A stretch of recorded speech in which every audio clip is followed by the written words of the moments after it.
On est en mode solution. On se donne 3 minutes pour trouver les solutions au déclin de la valorisation de la profession enseignante. Comment mieux valoriser nos enseignants? Première des choses, je pense que comme parents, on doit apprendre à remercier nos enseignants. Prendre le temps de souligner quand ils travaillent bien, quand ils interviennent bien auprès de nos enfants. Puis dans les rencontres de parents, de dire ce que les belles choses que vos enfants vous rapportent à la maison. Les enseignants, ils ont besoin de l'entendre. Ils entendent beaucoup les défis, ils entendent les choses difficiles, ils entendent nos insatisfactions, nos inquiétudes. Ils doivent en entendre tout autant de choses positives à leur égard.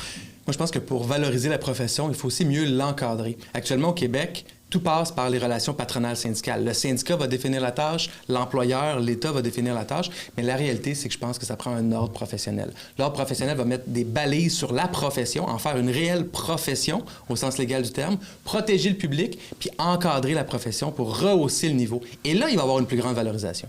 Moi, je pense donner aussi l'autonomie professionnelle des enseignants dans leur classe, qu'ils aient davantage d'autonomie professionnelle pour mener des projets, être capable de suggérer des idées à l'école, qui devraient avoir plus d'ouverture, des directions qui ont des lignes parfois très rigides sur voici comment on fonctionne dans l'école, alors que des enseignants qui ont plein d'idées, qui sortent du cadre habituel, qui sont créatifs, puis qui auraient vraiment avantage et qui aideraient énormément les élèves. Je suis d'accord, mais seulement pour les bonnes idées.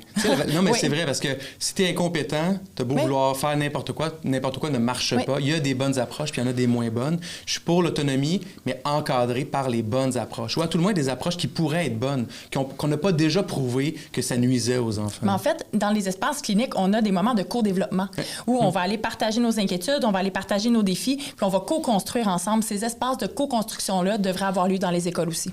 Le salaire des profs. Le salaire des profs, moi, je juge qu'il est très bon en fin de carrière. En 2027, un enseignant qui a 13 ans d'ancienneté va gagner 109 000 $.